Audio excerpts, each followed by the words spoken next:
दीदी जी हमें ये बताइए कि आजकल जैसे आपने बताया कि होली के त्यौहार में हम अपनी बहुत नफ़रत भी जाहिर कर देते हैं।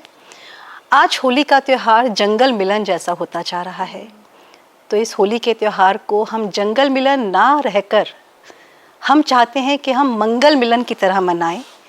तो सच्ची होली हम कैसे मनाएं? बहुत अच्छी बात है और इसी की आज आवश्यकता है सभी को। बिल्कुल। और इस ईश्वरीय विश्वविद्यालय में वही सच्ची होली ही मनाई जाती है, क्योंकि हमारे दिल में जब तक वैसी भावनाएं नहीं होंगी वो मनाना भी क्या। बिल्कुल। तो इसीलिए जो पहले बात आपने पूछी थी कि जलाने वाली बात की जाती है, और वो जलाने की अर्थात जो कटु वृत्तियाँ हैं, मन में विकार है, घृणा, ईर्ष्या, नफरत है, उसे हम कैसे जलाएं, समाप्त करें।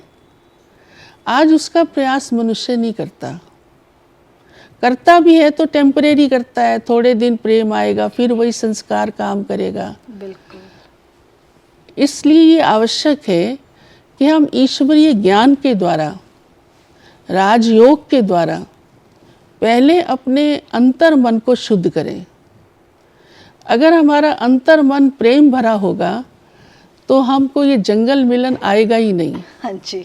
ये इसीलिए आया है क्योंकि हमने अंदर की भावनाओं का परिवर्तन नहीं किया, और अगर किया भी है तो मोमेंटरी, थोड़ी देर, चलो मेरा चाचा है, मामा है, परंतु फिर देखेंगे तो वही रिएक्शन आता है जो पिछली बातों को मन में लेके चलते हैं, या जो अपने संस्कार होते हैं। आज तो देख ही रहे हो कितने प्रकार के मनुष्य के सोच बन गए हैं, सामने से कुछ और पीछे से कुछ।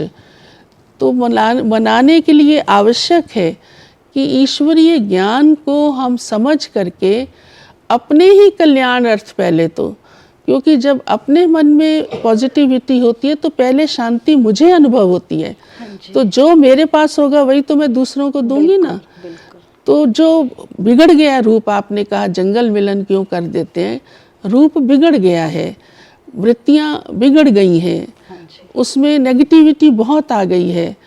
तो बाहरी रूप खेलने का है, लेकिन अंदर की जो भड़ास है, अंदर की जो नेगेटिविटी है, उस समय उसका भी वो फ़ायदा उठाने के लिए वो रूप बना लेते हैं, जो मुझे वर्णन करना भी अच्छा नहीं लग रहा है।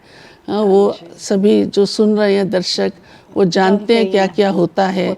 किसी को टांग अड़ंगी लगा के भी खड्डे में गिरा देंगे और ऊपर से रंग की बाल्टी डाल देंगे। तो इसके पीछे क्या है, हमारी अंदर की वृत्ति कैसी है, सोच कैसी है, वो हमारी पॉजिटिव होनी चाहिए। और उसी के लिए आवश्यकता ईश्वरीय ज्ञान की, और साथ साथ अपने आत्मा की शक्ति को बढ़ाने की, ताकि हम वो परिवर्तन कर सकें और फिर हम स्वयं भी सुखी शांत और हमारे व्यवहार से दूसरे भी सुखी शांत। ये है सच्ची होली मनाना, सच्चा मंगल मिलन करना। कहने के तो हम कहते हैं हम सब हैं भाई भाई, हाँ, लेकिन क्या हम वैसा चलते हैं? और भाई को गले लगाया जाता है तो वो गले लगाया, लेकिन दिल से माना, दिल से गले लगाया, उसे अपना समझा, ये है होली मंगल मिलन। नहीं तो फिर तो जंगल मिलन। बहुत ही सुंदर दीदी आपने हमें बताया, आपका बहुत बहुत धन्यवाद।